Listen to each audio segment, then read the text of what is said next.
You ever wonder what the mayor actually does? Here in Osawatomie, the mayor doesn't really do all that much. Now, I'm not trying to throw shade at our current mayor, simply stating a fact.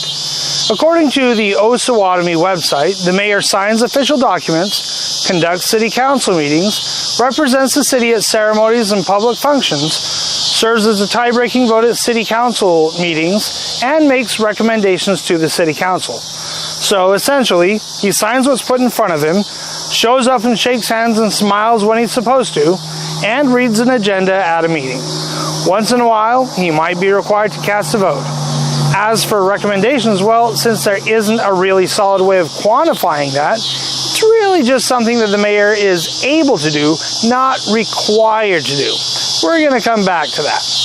Truth is, just about any random person in Osawatomie could do a serviceable job of being the mayor because very little is actually required to do the job. So little, in fact, that mayoral elections in Osawatomie have mostly just been popularity contests. Great, so why in the world would I be running for mayor of Osawatomie?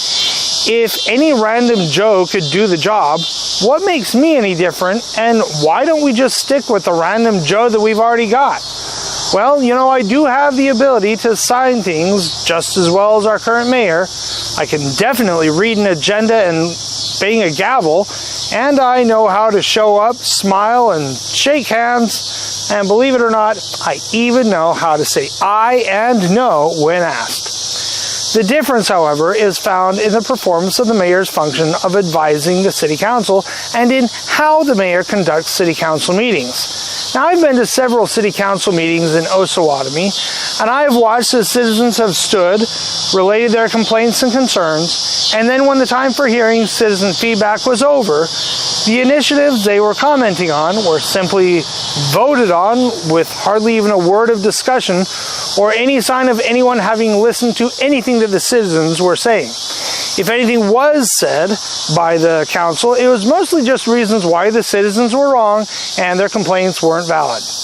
As the individual conducting the meeting, the mayor is uniquely positioned to initiate and stimulate conversation on the issues facing the town before calling for a motion to vote.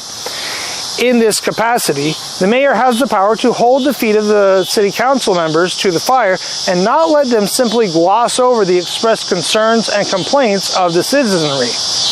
In a recent city council meeting, when the city council actually happened to be debating a resolution on nepotism that was before them, a moment came when the mayor was looked to for his thoughts. He replied that he didn't have anything to say because he doesn't have a vote. Well, vote or not, the mayor does have a voice and a responsibility to advise and make recommendations to the city council. While the mayor may not have a vote except when needed to break a tie, again, that doesn't stop the mayor from asking reflective and searching questions before calling for votes, particularly when citizens have raised concerns and brought conflicts to light. It also doesn't mean that the mayor has no thoughts or input on matters before the city council.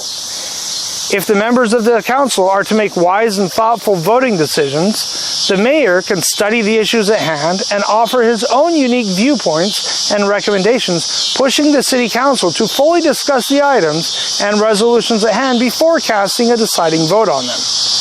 Giving recommendations and advice on what would be wise to consider is not the same thing as casting a vote, and an involved mayor should always be ready with his advice and views.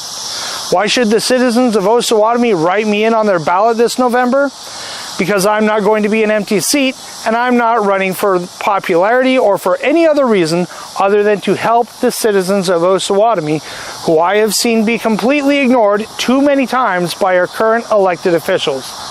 Thank you for watching, and please write in Oliver Tanner for Mayor of Osawatomie.